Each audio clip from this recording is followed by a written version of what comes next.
Halo, Assalamualaikum warahmatullahi wabarakatuh. Para mahasiswa sekalian, ini adalah video pembelajaran untuk pertemuan kelima mata kuliah konseling keluarga. Oke, pada pertemuan hari ini kita akan belajar mengenai pendekatan-pendekatan dalam konseling keluarga. Lebih tepatnya pertemuan hari ini dan dua pertemuan berikutnya. Total ada 3 pertemuan. Nah, izinkan saya untuk membagikan dan menjelaskan materi yang akan kita bahas pada hari ini. Oke.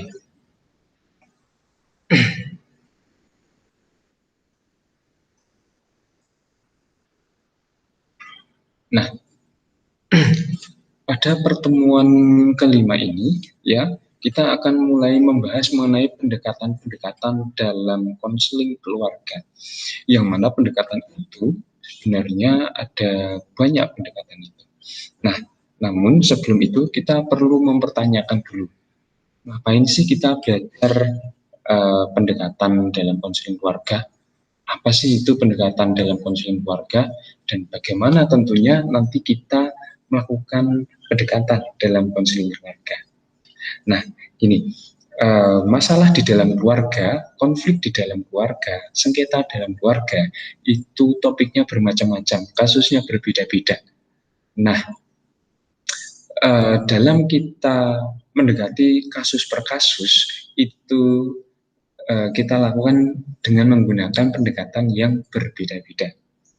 Kalau misalnya kasusnya adalah kasus perceraian, maka kita menggunakan pendekatan dengan metode A, dengan pendekatan A, karena itu cocok untuk perceraian. Kalau misalnya kasusnya adalah konflik internal keluarga yang itu antara orang tua dan anak, maka pendekatan mana yang dibutuhkan? Nah, jadi pendekatan ini adalah cara yang cocok yang digunakan untuk mendekati, memahami, sampai nanti untuk menyelesaikan suatu masalah dalam keluarga tersebut. Sama kayak misalnya Anda mendekati orang yang Anda sukai, maka Anda akan melakukan pendekatan yang cocok sesuai dengan karakteristik orang yang Anda sukai. Nah, jangan sampai pendekatan yang Anda lakukan dengan metode yang salah. Kalau metodenya salah, justru orang yang Anda sukai akan menjauhi Anda.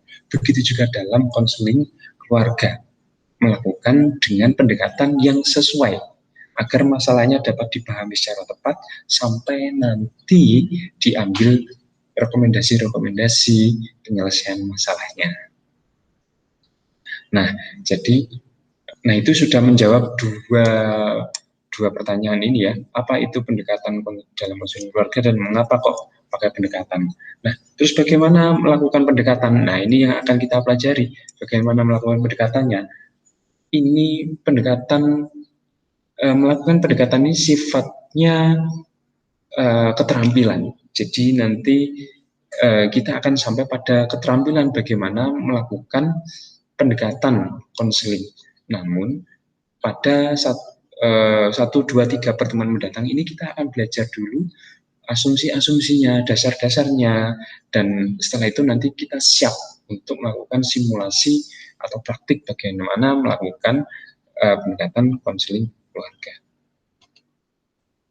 Nah, ragamnya pendekatan konseling keluarga itu ada banyak, mulai dari analisis transaksional, rasional emotif, behavioral, Adlerian, psychoanalysis, logoterapi, dan juga berbagai macam pendekatan lainnya.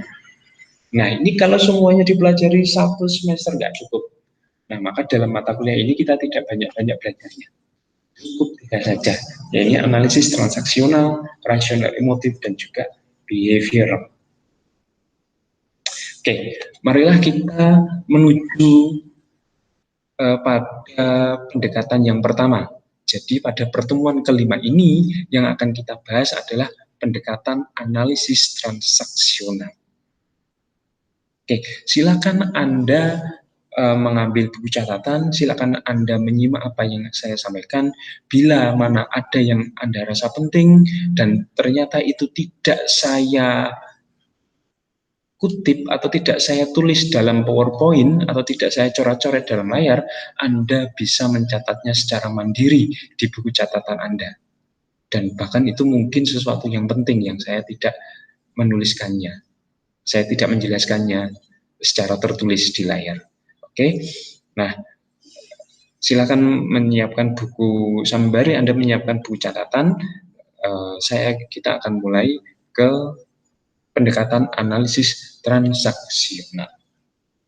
Kita mulai dari konsep dasar analisis transaksional terlebih dahulu.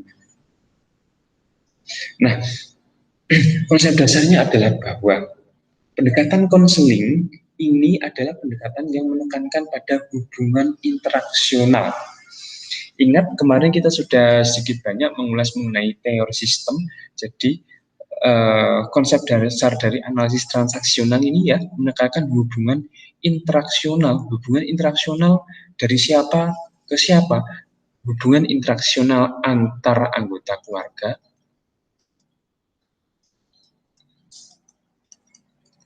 dan juga hubungan interaksional antara anggota keluarga sebagai klien dan juga konselor. Ada hubungan interaksional timbal balik, interaktif, bukan satu arah, satu bertanya yang lain menjawab, tidak, tetapi ada interaksi yang intens di situ. Kemudian pendekatan ini menekankan pada aspek perjanjian dan keputusan. Ingat, namanya adalah analisis transaksional. Ada yang menjadi transaksi di sini. Apa yang menjadi transaksi? Dasarnya adalah pada aspek perjanjian. Jadi ada perjanjian nih, literally ada perjanjian hitam di atas putih. Apa saja yang akan menjadi poin-poin relasi antara konselor dan juga kliennya? Apa saja yang menjadi kisi-kisi dari konseling? Apa yang akan menjadi tujuan dari konseling? Dan proses apa yang nanti akan dilalui oleh si konselor dan konselingnya? Itu semuanya sudah termaktub dalam perjanjian, dan keputusan itu ya dari perjanjian. Nah, ini tadi tujuan konseling, proses konseling, sampai dengan keputusan konseling itu ditentukan oleh klien. Ya, klien menentukan tujuan konseling, prosesnya nanti seperti apa, terus keputusan bagaimana konseling itu berhenti atau berlanjut itu pada klien. Sehingga perjanjian hitam di atas putih, komitmen antara klien dan juga konselor itu ya lebih banyak lebih banyak ditulis, ditentukan oleh klien itu sendiri, sedangkan konseling adalah berfungsi sebagai fasilitator. Oke, jadi tanggung jawabnya bukan pada konselor, tapi tanggung jawabnya itu pada kliennya atau konselingnya, di mana konseli ini ingin mencapai konseling, tujuan dari konselingnya itu apa, terus kemudian prosesnya nanti akan seperti apa, terus nanti keputusan-keputusannya, poin-poin yang perlu dibikin transaksi, perlu dibikin perjanjian, nanti klien yang menulis. Dan itu tentu setelah ada persetujuan antara konselor dan konseli. Bukan konselinya atau kliennya itu asal nulis, tidak, tetapi di situ ada rembukan terlebih dahulu, ada diskusi antara konselor dan konselinya. Nah, sehingga tujuan dari konselingnya ini juga pas gitu, karena sudah ada rembukan, sudah ada diskusi dengan konselornya. Nah, analisis transaksional dapat digunakan untuk terapi individual, tapi terutama untuk pendekatan kelompok. Cocok sekali untuk konseling keluarga, karena konseling keluarga itu ya individual sekaligus kelompok. Mengapa individual? Karena mungkin yang bermasalah bukan orang per orangnya di dalam keluarga, bukan sistem di dalam keluarganya, tetapi individu di dalam keluarganya itu ada 1-2 orang yang bermasalah. Maka di situ perlu terapi atau konseling individual. Namun konseling individual itu juga terkait dengan bagaimana individu itu hidup berinteraksi menyesuaikan diri di dalam keluarga. Nah, keluarga itu kan kelompok, maka dengan ini konseling keluarga itu adalah kesatuan dari terapi individual dan konseling individual dan juga konseling kelompok. Jadi individual plus kelompok. Nah, itu asiknya analisis transaksional, bisa untuk individu, bisa untuk kelompok. Artinya cocok untuk keluarga. Pendekatan ini fokus pada pengambilan keputusan awal konseling. Keputusan awal konseling itu yang menentukan nanti akan seperti apa konseling itu berjalan. Dan mendorong konseling untuk membuat keputusan baru dan mengganti arah hidupnya. Perhatikan ini, ya. Ada keputusan awal atau keputusan lama, terus kemudian ada keputusan baru dan juga itu mengganti arah hidupnya. Jadi pasti yang awal atau yang lama itu dianggap salah, terus kemudian diganti dengan sesuatu yang baru. Nah, yang lama, yang salah itu ditinggalkan, diganti dengan yang baru, yang sesuai, yang itu tujuannya adalah lebih produktif, hidup lebih sehat, lebih bahagia, keluarga lebih sakinah, lebih harmonis, jauh dari konflik keluarga. Nah, yang lama, yang salah ditinggalkan, diganti dengan yang baru, yang lebih baik. Artinya yang baru, yang lebih baik itu bukan pindah ke keluarga baru, bukan, tetapi ada komitmen di dalam keluarga itu untuk meninggalkan racun-racun atau toksik-toksik di dalam keluarga. Ya, toksiknya ditinggalkan, toksiknya itu dihentikan, diputus, ya, diganti dengan hubungan yang baru, diganti dengan komitmen yang baru, diganti dengan sesuatu interaksi atau relasi di dalam keluarga itu yang lebih harmonis, lebih sakinah, gitu ya. Nah, dasar pemikirannya secara umum semacam ini. Nah, kita sudah melihat bagaimana dasar pemikiran dari konseling keluarga. Nah, misalnya ada hal penting yang perlu Anda catat, silakan Anda catat, dan kalau perlu Anda tanyakan, silakan Anda tanyakan pada forum yang sudah kita sepakati. Nah, kemudian pandangan tentang manusia di dalam analisis transaksional atau transaksional analisis ini, AT atau TA sama saja. Ini kalau bahasa Inggris ya TA, kalau bahasa Indonesia ya AT. Bukan automatic transmission, tapi analisis transaksional. Nah, pandangan tentang manusia dalam analisis transaksional. Pertama, ketika kita menggunakan pendekatan analisis transaksional, kita berpikir dan kita menganggap klien kita itu adalah orang yang tidak deterministik atau anti deterministik. Apa itu anti deterministik? Tentu kita harus pahami terlebih dahulu apa itu deterministik. Karena anti deterministik adalah kebalikan dari deterministik. Nah, deterministik itu adalah suatu paham yang bahwa sesuatu atau seseorang atau sekelompok orang nasibnya itu sangat dipengaruhi oleh masa lalu. Jadi kalau misalnya orang itu terlahir pada keluarga yang miskin, ya sudah, berarti memang nasibnya menjadi orang yang miskin. There is no chance, there is no reason, there is no probability dia akan menjadi orang yang sukses, misalnya kaya raya di kemudian hari. Because of determination. Karena memang dia dilahirkan pada keluarga yang miskin tadi. Misalnya kalau seseorang itu dilahirkan pada keluarga kiai, pada keluarga pesantren kiai, seorang gus, secara deterministik dia harus menjadi kiai, dia harus meneruskan keluarga pesantren dan juga tradisi yang ada di keluarga itu. Tidak mungkin dia kemudian hari berhenti menjadi gus dan menjadi orang yang anonim. Deterministik kayak gitu. Jadi apa yang terjadi di masa lalu itu benar-benar mendeterminasi, benar-benar menentukan apa yang terjadi hari ini dan di masa yang akan datang. Jadi kalau misalnya Anda kemarin-kemarin itu IP-nya jelek, maka bisa dikatakan masa depan Anda suram. Tidak ada alasan, tidak ada ruang bagi Anda untuk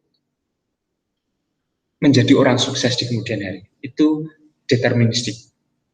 Nah, pandangan dari konseling ini adalah anti-deterministik. Artinya, pandangan analisis transaksional ini tidak percaya 100% bahwa orang itu ya dipengaruhi oleh masa lalunya.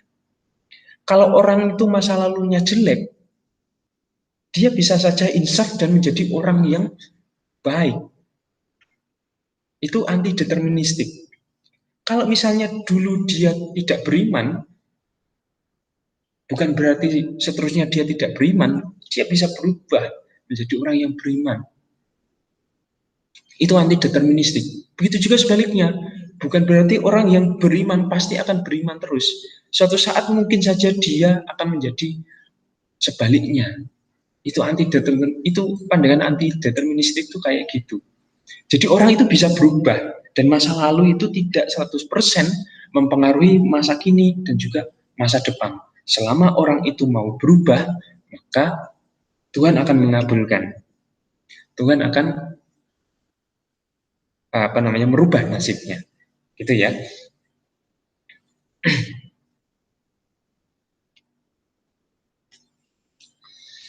Nah, ya kalau dalam kitab suci ya seperti la yughayyiru ma bi anfusihim yughayyiru ma. Nah, saya lupa terusannya. Oke, kita teruskan. 2. Manusia pada dasarnya mempunyai dua dorongan-dorongan untuk memperoleh sentuhan atau stroke.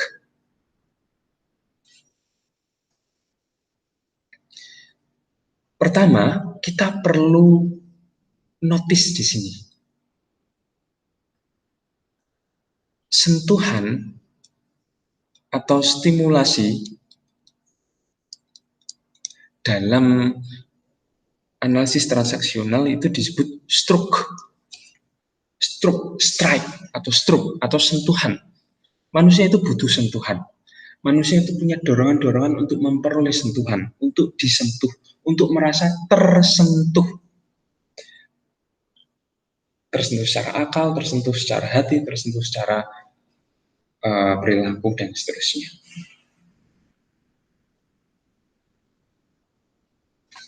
Nah, perhatikan ini.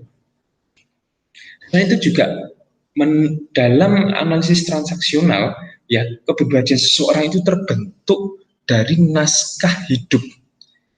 Ini istilah yang khas ini. Naskah hidup atau skrip yang mana itu terbentuk sejak muda. Jadi kepribadian seseorang atau kepribadian Anda, kepribadian saya itu sesuatu yang terbentuk dalam jangka waktu yang lama. Yang mana itu sudah mulai kelihatan bentuknya sejak usia muda. Namun sejak kecil, sejak dini, kepribadian kita itu mulai terbentuk, tertempa. Nah, mulai kelihatan polanya, mulai kelihatan bentuknya, mulai kelihatan kepribadiannya, itu usia muda sampai usia dewasa kelihatan. Nah, apa itu naskah hidup atau skrip yang itu membentuk kepribadian orang? Skrip atau naskah hidup itu adalah cerita hidup, pengalaman hidup yang diulang-ulang, yang akhirnya menjadi habituasi, yang akhirnya menjadi kebiasaan, akhirnya menjadi skrip. Bagaimana cara Anda berbicara itu ada sesuatu yang skriptual. Mengapa skrip? Karena itu adalah hasil dari praktik berbicara Anda selama bertahun-tahun. Bagaimana Anda beribadah? Itu adalah hasil dari naskah ibadah yang Anda latih, Anda praktikkan selama bertahun-tahun. Bagaimana pandangan Anda terhadap orang tua Anda, bagaimana pandangan Anda terhadap saudara Anda, itu adalah sesuatu yang sudah Anda latih selama bertahun-tahun, sehingga itu menjadi satu naskah hidup, cerita hidup, itu menjadi skrip. Skrip kalau dalam drama itu kan berarti apa namanya,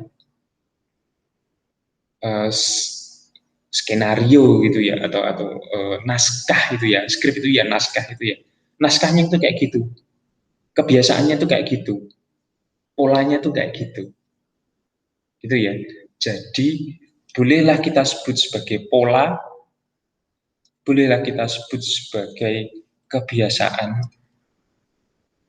yang itu terbentuk sejak muda. Kalau Anda terbiasa tidak jujur, Anda terbiasa tidak amanah, dan itu menjadi skrip dalam diri Anda, berarti itu artinya ketidakjujuran itu sudah menjadi bagian dari kepribadian Anda. Ketidakjujuran yang dilakukan satu kali, dilakukan dua kali, dilakukan ketiga kali, diulang-ulang. Setiap beli gorengan 3, bilangnya gorengan, bayarnya gorengan 1. Kayak gitu diulang terus, diulang terus, diulang terus. Akhirnya ketika menjadi pejabat, skrip ketidakjujuran itu diulangi lagi. Jadi pejabat yang tidak amanah alias koruptif. Jadi melalui teori skrip ini kita bisa memahami bahwa koruptor itu bukan sesuatu yang tiba-tiba, tetapi dia adalah berasal dari skrip atau naskah hidup yang potensi koruptifnya itu sudah dilatih sejak dini dengan ketidakjujuran, yang diulangi lagi dengan ketidakjujuran lain, yang diulangi lagi dengan ketidakjujuran yang lainnya lagi. Yang ketika suatu saat dia mendapatkan momentum sebagai pejabat dan ada peluang untuk korupsi, maka skrip ketidakjujuran ini bekerja. Maka dari itu, skrip ini menjadi satu momok yang luar biasa diperhatikan dalam analisis transaksional. Kemudian kita beranjak pada pandangan tentang struktur kepribadian dalam analisis transaksional. Nah, dalam kepribadian, dalam narasi kepribadian dalam analisis transaksional itu, ya, si Berge ini orang yang memperkenalkan pendekatan analisis transaksional ini. Dan Berge berpendapat bahwa penting untuk melihat dalam diri orang itu, ya, ego-ego yang bekerja di dalamnya. Nah, menurut Berge, di dalam setiap orang itu bekerja minimal 3 ego. Ego orang tua, ego dewasa, dan juga ego anak-anak. Jadi di dalam diri Anda, di dalam diri saya, itu ada 3 ego yang sekaligus bekerja. Ego orang tua, ego dewasa, ego anak-anak. Nah, ini kan menarik. Loh, apa itu kok ada orang tua, dewasa, dan anak-anak? Nah, mari kita bahas. Pertama, ego orang tua. Nah, ego orang tua ini ada dua ciri. Pertama, ego orang tua yang membimbing. Ya, kalau orang tua itu kan salah satu tugasnya kan membimbing. Nah, ciri-cirinya ya empatik, penuh pengertian, ya, paham terhadap kebutuhan orang lain, dan bisa memberikan batasan mana yang benar, mana yang salah secara tegas. Tapi juga ada ego orang tua yang itu sifatnya adalah mengkritik. Ciri-cirinya seperti cenderung menasihati, mengkritik, menggurui, ya, suaranya tinggi, cenderung keras, ya, kadang-kadang sering menekan tidak, jangan, dilarang, ini boleh, itu tidak boleh, secara keras. Jadi berbeda-beda benar salah secara tegas, dan juga yang ini secara ya keras, menggurui. Saya kira Anda bisa membayangkan. Ini adalah ciri dari ego orang tua. Bayangkan saja orang tua itu seperti apa. Ya seperti ini egonya. Selain itu juga di dalam kita ada ego dewasa. Berbeda dengan ego orang tua, ego dewasa itu ego yang ciri-cirinya itu ditandai dengan adanya pikiran yang logis, ya, berdasarkan fakta-fakta yang objektif dalam mengambil keputusan, ya, dikuasai oleh nalar, tidak emosional, ya, stabil dan rasional. Nah, ego state orang dewasa adalah bagian dari objektif dari individu di mana ia menerima, menyimpan, memproses dan mengirim informasi kembali berdasarkan opini dan perasaan. Sorry, bukan opini dan perasaan, tapi pikiran.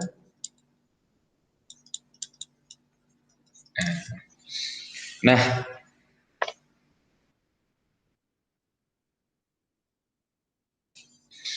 kemudian setelah ego dewasa ada juga ego anak. Ego anak itu sendiri, wah ini yang paling rumit di antara ego orang tua, ego dewasa, ego anak itu yang paling rumit. Terdiri dari perasaan, impuls-impuls dan spontanitas. Ya, perhatikan ini. Perasaan, impuls atau insting dan spontanitas. Kalau pengen A ya langsung pengen bilang A, kalau pengen B, nggak mau ditunda, nggak mau diganti, pokoknya pengen itu, spontan, impuls, instinktif, dan berdasarkan perasaan, nggak pakai rasio. Nah, biasanya ditanya dengan ciri-ciri spontan, ya, memiliki kebutuhan, perasaan, dan keinginan untuk bereksplorasi atau peristiwa-peristiwa internal yang direspon dengan melihat, mendengar, memilih sesuatu, dan seterusnya. Nah, ego anak itu sendiri, ya, ada 3 jenis. Pertama adalah ego anak yang sifatnya alamiah, ya, yang seperti di atas itu tadi, ya, biasanya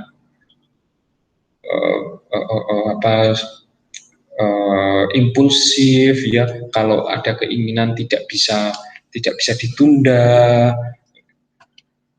Ini juga ada tipe ego anak yang profesor. Apa itu ego anak yang profesor? Ini anak yang sok tahu, sok bijak, sok seperti orang tua. Nggak mau dianggap anak-anak. Keminter, ya, apa bahasa Jawanya. Ada juga ego anak yang menyesuaikan diri. Nah, ego anak yang menyesuaikan diri ini juga menarik. Ada ego anak yang conforming, yaitu melakukan keinginan orang-orang tua, orang lain, yang itu belum tentu ada keinginannya sendiri. Atau juga penyesuaian diri berupa rebellious, atau apa namanya, penentang, atau betray, penentang, rebellious. Jadi kalau ini apa saja yang diinginkan orang tuanya itu ditentang. Tidak mau disuruh ini, tidak mau disuruh mandi, tidak mau disuruh makan, tidak mau. Semacam ini. Jadi ada rebellious di situ. Ada seperti memberontak, ya, rebel gitu. Nah, itu tadi adalah struktur kepribadian yang diperhatikan oleh analisis transaksional. Ada ego orang tua, dewasa, dan juga anak. Nah, nanti kita lihat orang itu lebih banyak ego dewasa, ego orang tua, atau ego anaknya. Itu akan mempengaruhi bagaimana konseling ini berlangsung. Kemudian juga kebutuhan menstruktur waktu. Nah, teman-teman sekalian, tadi yang namanya orang itu kan punya kebutuhan untuk merasakan sentuhan atau strike atau stroke. Nah, kebutuhan orang itu akan sentuhan atau strike atau stroke itu kemudian didistribusikan untuk menstruktur waktu yang digunakan. Jadi kegiatan sehari-hari, pekerjaan-pekerjaan yang dilakukan itu pada dasarnya adalah untuk memenuhi sentuhan atau mencari struk dalam kehidupan sehari-hari. Nah, maka dari itu, agar struk itu tercapai, agar apa namanya, orang itu mengalami sentuhan, agar orang itu merasa disentuh, agar orang itu merasa tersentuh, ya, orang itu melakukan mekanisme-mekanisme untuk menstrukturkan waktu. Ya, ada ada ada mekanisme withdrawal, ritual, ya, aktivitas, pastime, games, dan juga intimasi. Ini semuanya adalah cara untuk menghabiskan waktu, ya, untuk mencapai atau untuk mencari, menghindari atau juga mencari sentuhan. Apa itu pertama? Apa itu withdrawal? Ini adalah menarik diri berinteraksi dengan orang lain, karena mungkin interaksi dengan orang lain itu tidak memunculkan sentuhan atau stroke yang bermakna bagi dia, sehingga dia lebih asik dengan dirinya sendiri karena lebih merasa ada stroke di situ. Terus kemudian juga melakukan ritual sehari-hari, mandi, beribadah, ya, menyapa orang ketika bertemu, itu adalah satu yang sifatnya ritual. Ini juga nanti terkait dengan skrip. Skrip itu juga berarti ritual tadi. Kemudian juga ada aktivitas ya, bekerja, belajar itu aktivitas, di mana di dalam aktivitas itu ada sentuhan-sentuhan bermakna yang itu secara akumulatif nanti membentuk kepribadian. Kemudian pastime ini berarti kalau kita yang melakukan aktivitas di waktu senggang, atau kita tidak melakukan aktivitas juga di waktu senggang, itu pilihan-pilihan mana yang kira-kira akan kita mendapatkan satu sentuhan yang kita butuhkan, ya, kita menjadi tersentuh, menjadi bermakna di situ, ya, maka itu akan kita lakukan. Kemudian juga games, kalau kita, ya, bermain dengan keluarga, bermain dengan saudara, bermain dengan teman, itu ada games atau play juga oke. Bukan games saja ya, play. Kalau games kesannya seperti games online di dalam HP, enggak. Ini adalah games atau bermain. Play gitu ya tepatnya, mungkin lebih tepatnya play. Nah, sentuhan ketika bermain, ketika bercanda, kalau Anda dengan teman Anda, dengan sahabat Anda, di situ ada Anda merasa tersentuh secara pikiran, perasaan, itu juga dicari. Demikian juga ketika intimasi. Intimasi ini berarti menunjukkan perasaan yang mendalam kepada seseorang atau dari seseorang. Misalnya Anda dengan pacar Anda ada perasaan yang mendalam di situ. Itu juga adalah suatu sentuhan yang itu turut membentuk itu tadi, kisah hidup tadi. Jadi kalau tadi ada kisah hidup, nah semuanya ini adalah nanti menjadi akumulasi harian, mingguan, bulanan, yang itu nanti membentuk kisah hidup per orang, mulai dari withdrawal, ritual, aktivitas, pastime, dan macam-macam. Itu kalau disatukan, itu nanti akan menjadi satu kisah hidup yang panjang lebar. Nah, ini adalah kebutuhan untuk menstruktur waktu. Nanti di dalam konseling akan kita lihat apakah individu tadi, apakah anggota keluarga tadi itu lebih banyak withdrawalnya, atau lebih banyak gamesnya, atau lebih banyak intimasinya, atau lebih banyak yang mana. Nah, itu akan turut mempengaruhi proses konseling. Itu yang dianalisis salah satunya nanti. Kemudian kebutuhan posisi hidup. Nah, dalam hidup ini, ya, dalam posisi hidup, dalam analisis transaksional itu, ya, kita hidup itu kan pasti akan berinteraksi dengan orang lain, baik dalam withdrawal, baik dalam games, baik dalam pastime tadi, baik dalam intimasi, itu kan kita akan berinteraksi dengan orang lain. Nah, dalam berinteraksi dengan orang lain itu kan ada satu posisi-posisi hidup yang secara sadar atau tidak kita mengalaminya. Nah, posisi yang seperti apa yang dimaksud oleh analisis transaksional ini? Nah, di dalam kita berinteraksi dengan orang lain, berkegiatan dengan orang lain, berhubungan dengan orang lain, nah, yang ada satu posisi yang kalau disingkat itu SOKO, yaitu saya oke,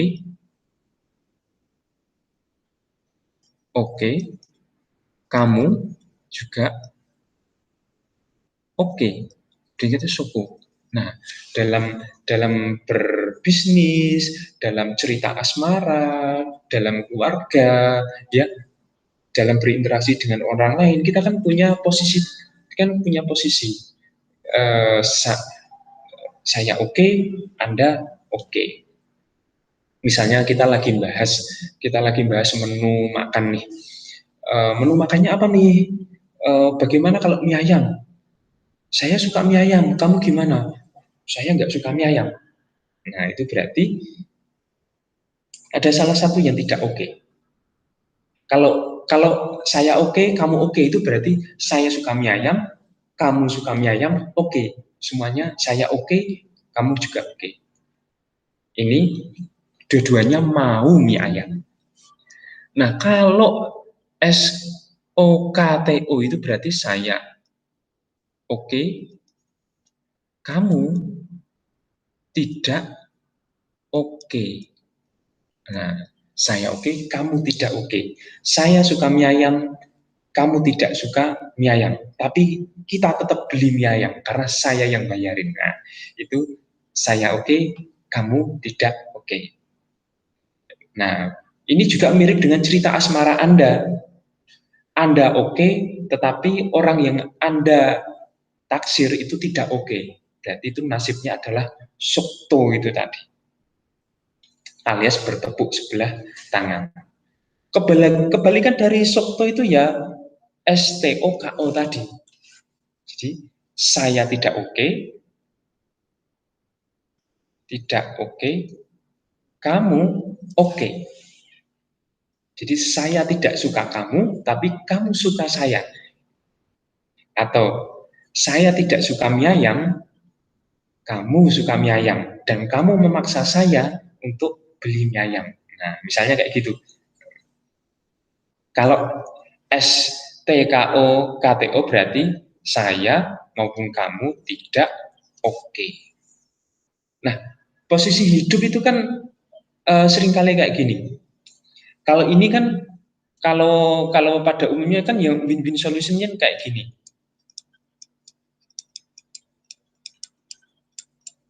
Saya oke, kamu oke.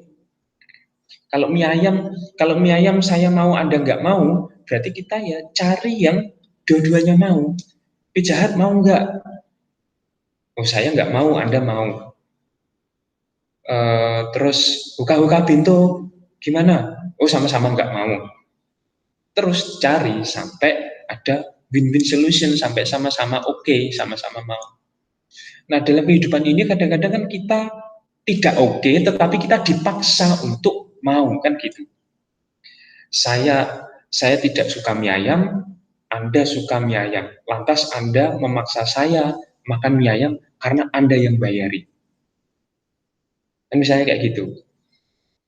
Anda tidak mau sekolah pesantren, tapi orang tua Anda memaksa Anda untuk sekolah pesantren. Itu kan bentuk dari STOKO tadi. Nah, hal-hal yang kayak gini yang akumulasi dari hal-hal yang kayak gini yang kemudian membuat masalah dalam keluarga.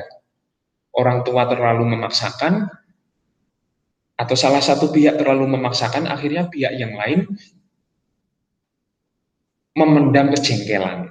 Dan itu terakumulasi dalam kehidupan keluarga, misalnya kayak gitu.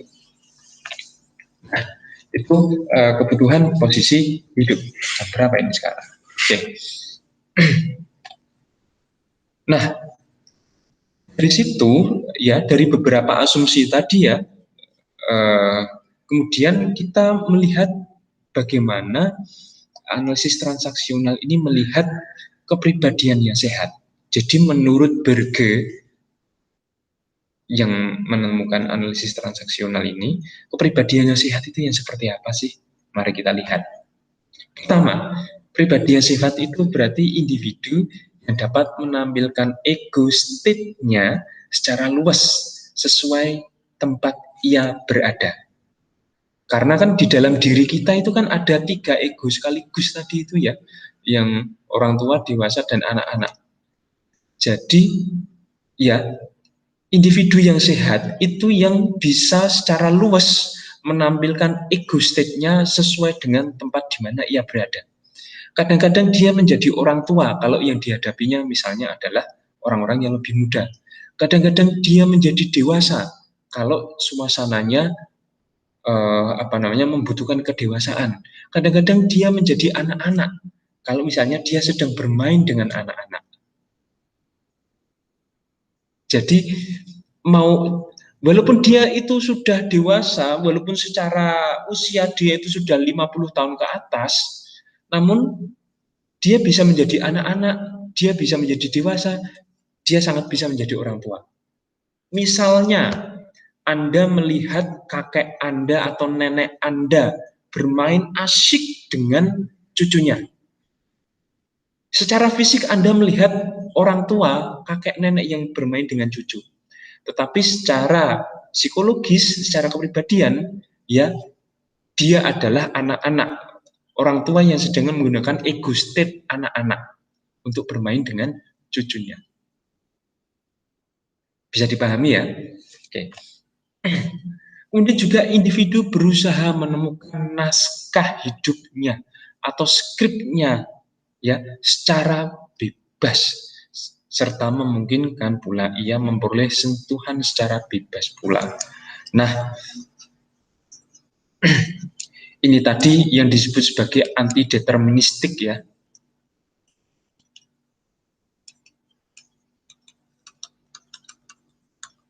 Kalau misalnya memang terlahir dalam misalnya keluarga yang broken home, ya, bukan berarti dia nanti akan menderita di dalam keluarga. Dia bisa secara bebas menentukan naskah hidupnya. Walau misalnya dia bikin satu naskah begini, walaupun saya dari keluarga broken home, saya harus menjadi anak yang soleha dan menjadi orang yang sukses. Artinya dia itu menentukan naskah hidupnya sendiri secara bebas. Yang itu justru broken home-nya itu dia gunakan menjadi motivasi supaya dia menjadi orang yang sukses. Bukan deterministik seperti gini ya. Kalau anak itu lahir diasuh dan dibesarkan dalam keluarga yang broken home, dia akan menjadi anak yang negatif, menjadi anak yang begini, anak yang begitu, anak yang rusak misalnya itu. No way. Itu justru akan menjadi naskah hidup yang sangat mengerikan bagi anak-anak. Nah, karena antideterministik, justru dari keluarga broken home itu ingin dia gunakan untuk menjadi landasan kesuksesannya. Walaupun saya dari keluarga broken home, saya ingin menjadi kiai misalnya, atau ingin mendirikan pesantren, ingin punya 1000 masjid, dan seterusnya. Nah, dari situ ya dia memungkinkan seseorang itu memperoleh sentuhan secara bebas pula. Nah, sentuhan-sentuhan atau stroke itu tadi, stroke yang sesuai, stroke yang sehat, stroke yang mendukung, stroke yang positif, itu akan menjadikan naskah hidup seseorang itu positif pula. Kemudian juga kepribadian sehat itu bahwa setiap orang itu akan selalu mendambakan posisi saya oke, kamu oke, soko. Jadi ada win-win position, win-win solution. Kalau Anda kan enggak, kalau Anda kan yang penting dia bahagia walaupun Anda menderita. Iya kan? Ngaku Anda tidak oke, yang penting dia oke, ya toh? Makanya ditinggal pas sayang-sayangnya. Oke, jadi itu tidak sehat. Kalau dalam misalnya relasi interpersonal seperti pacaran, ya berarti saya oke, Anda oke, ayo kita pacaran. Atau kalau misalnya Anda nggak mau pacaran, saya oke, Anda oke, ayo ta'aruf terus nikah, misalnya kayak gitu. Terus kemudian juga ego state-nya itu bersifat fleksibel. Ini sama kayak yang atas tadi ya, bersifat fleksibel. Kadang-kadang bisa ego state orang tua, kadang-kadang bisa ego state dewasa, kadang-kadang ego state anak-anak. Tergantung dari situasi dan kondisi yang berkembang. Baliknya, bagaimana dengan kepribadian yang tidak sehat? Nah, dalam analisis transaksional, kepribadian yang tidak sehat, ya, itu biasanya muncul dari kecenderungan untuk memilih posisi STO atau KTO. Kalau STO berarti Anda yang tertekan, Anda yang berada di bawah. Atau KTO berarti Anda di atas dan Anda menekan atau mempressure orang lain. Ini adalah posisi yang tidak sehat. Kalau terus-terusan STO atau terus-terusan KTO, itu justru membuat pribadi yang tidak sehat. Kalau STO, Anda akan sering-sering menjadi bahan bulian. Atau Anda akan sering didiskriminasikan. Atau Anda akan menjadi korban dari teman-teman Anda. Kalau KTO, Anda akan sering mendiskriminasikan orang. Anda sering menjadi orang yang memaksa, otoriter, memaksakan kehendak dan seterusnya. KTO.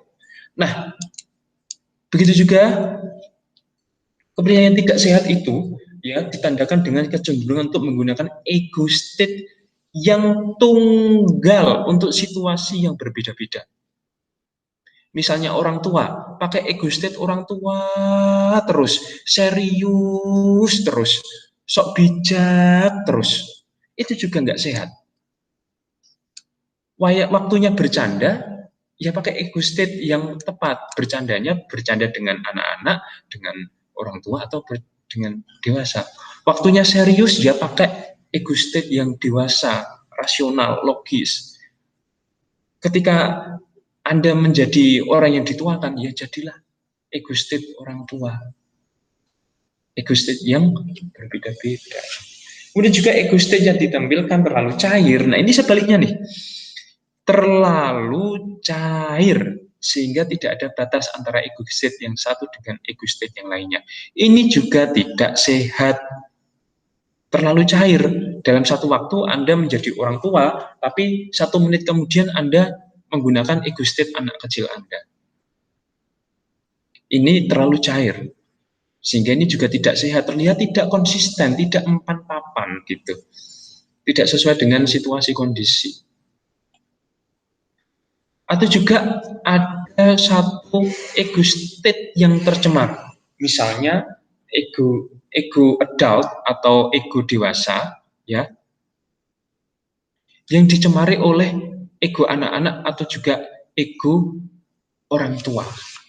Ini juga tidak sehat. Nah, contoh dari ego yang dicemari ya misalnya kalau ketika ego orang tua itu terlalu rasional atau terlalu masuk akal. Itu berarti ego orang tuanya dicemari oleh ego dewasa. Kalau ego orang tua itu arif, bijaksana, otoriter. Kadang-kadang otoriter itu orang tua. Tergantung dari yang mengayomi atau yang mengkritik tadi egonya. Kalau ego dewasa dicemari oleh ego anak-anak, ya berarti ego dewasanya itu untuk menutupi kekanak-kanakannya, seringnya kayak gitu. Anda sudah dewasa kan secara usia, tapi Anda seringkali berperilaku seperti Anda berperilaku kanak-kanakan. Nah, Anda menggunakan ego dewasa Anda untuk mencari alasan supaya tingkah laku kekanak-kanakan Anda dimaafkan misalnya. Nah, itu adalah bagaimana ego itu tercemar. Ini menjadi pribadi yang tidak sehat. Dari kepribadian yang sehat, dari kepribadian yang tidak sehat, akhirnya kita sampai pada tujuan konseling analisis transaksional ini. Nah, menurut Berge, tujuan analisis konseling analisis transaksional adalah pertama, mendekontaminasikan ego state yang terganggu. Nah, tadi kan ego state-nya terkontaminasi. Nah, ini mendekontaminasikan supaya tidak tercampur, tidak terganggu ya. Yang anak ya anak saja, yang dewasa ya dewasa saja, ya orang tua saja, supaya bisa dipraktikkan secara wajar. Kemudian juga membantu menggunakan ketiga ego state tadi secara fleksibel dan empan papan. Empan papan itu berarti kontekstual ya, atau situasional deh. Kalau memang yang pas adalah ego dewasa, ya ego dewasa. Kalau pada saat santai, guyon, ya pakai ego anak-anak misalnya, dan seterusnya. Kemudian juga membantu menggunakan ego state adult ya secara optimal. Mengapa? Karena asumsinya adalah ini digunakan pada orang dewasa. Konseling ini digunakan pada konseling orang dewasa. Maka yang menjadi default dari egonya adalah adult, ego dewasa tadi, ego state adult tadi. Masa orang dewasa defaultnya ego anak-anak, masa orang dewasa defaultnya ego orang tua, kan enggak. Pasti orang dewasa ya ego state adultnya yang menjadi default, supaya dia optimal. Kemudian juga mendorong berkembangnya life position yang saya oke, kamu oke. Ya, life positionnya kayak gitu. Kita membangun relasi dengan orang lain, kita ya saya oke, Anda oke, saya oke, kamu oke. Jangan ada itu tadi, jangan ada pemaksaan saya tidak oke, tapi kamu oke, atau saya oke, kamu tidak oke, terus kemudian saya memaksa Anda. Tidak ada pemaksaan. Nah, kemudian juga selain life position yang SOKO, saya oke, kamu oke, juga mendorong berkembangnya life script yang baru dan produktif. Perhatikan ini, life script atau naskah tadi ya.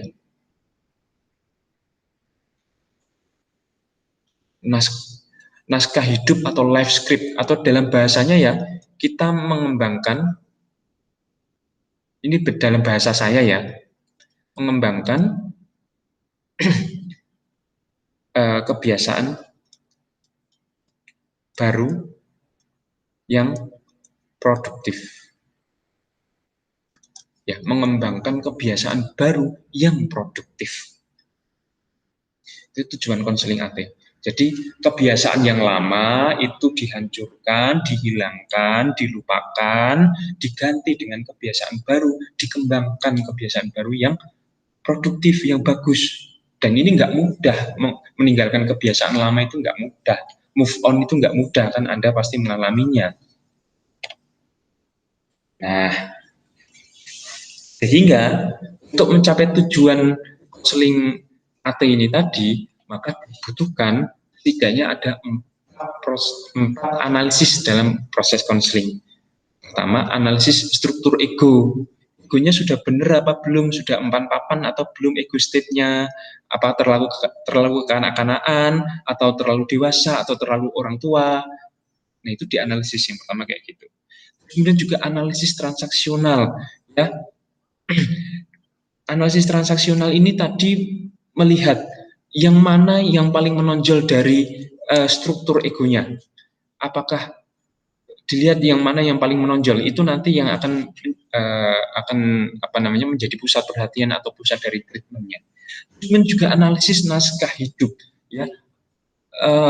Naskah hidupnya itu mana yang tidak sehat, naskah hidup mana yang tidak sehat, posisi hidup mana yang tidak sehat, itu nanti move on dari situ. Move on dari situ, ganti naskah hidup yang baru yang produktif. kemudian juga analisis permainan. Nah, ini penting. Ternyata permainan atau role play itu juga dianalisis, games itu juga dianalisisnya. Jadi konselor itu menganalisis suatu permainan yang diikuti oleh klien untuk mendapatkan sentuhan. Setelah itu dilihat apakah klien mampu menggunakan resiko atau malah bergerak ke arah resiko yang tingkatnya lebih rendah. Nah, analisis permainan kayak gitu. Kalau orang yang sehat, orang itu bisa menakar resiko. Resiko kalau penting saya berani ambil resiko, kalau tidak penting saya tidak akan ambil resiko. Nah, itu sentuhan mana yang akan diambil oleh si klien. Itu adalah analisis dalam proses konseling. Ini penting. Jadi kalau nanti Anda melakukan praktik konseling dan Anda menggunakan proses konseling analisis transaksional, maka ada 4 unit ini yang Anda analisis. Struktur egonya seperti apa, analisis transaksionalnya seperti apa, naskah hidupnya seperti apa, dan permainannya seperti apa. Dari situ nanti Anda tahu apakah individu tadi, apakah keluarga tadi itu secara kepribadian itu sehat atau tidak. Nah, kemudian terakhir, tahapan proses konseling analisis transaksional. Nah, dalam konseling analisis transaksional itu, ya, proses yang pertama yang harus Anda lakukan nanti ketika Anda melakukannya, mempraktikannya, adalah tentu pendahuluan, ya, di mana bagian ini digunakan untuk menentukan kontrak dengan klien, baik mengenai masalah maupun tanggung jawab kedua belah pihak. Nanti kontraknya di belakang. Gitu, saya akan kasih lihat. Ada kontrak di depan, hitam di atas putih, batasan-batasannya ditentukan. Pada bagian kedua, baru kita mengajarkan klien tentang memberitahu tentang ego state dalam diskusi bersama klien. Nah, nanti kita kasih tahu dulu, kita ajari lah mereka, ya, supaya mereka tahu mengenai ego state tadi. Dan itu nanti akan dibutuhkan dalam treatment lanjutan.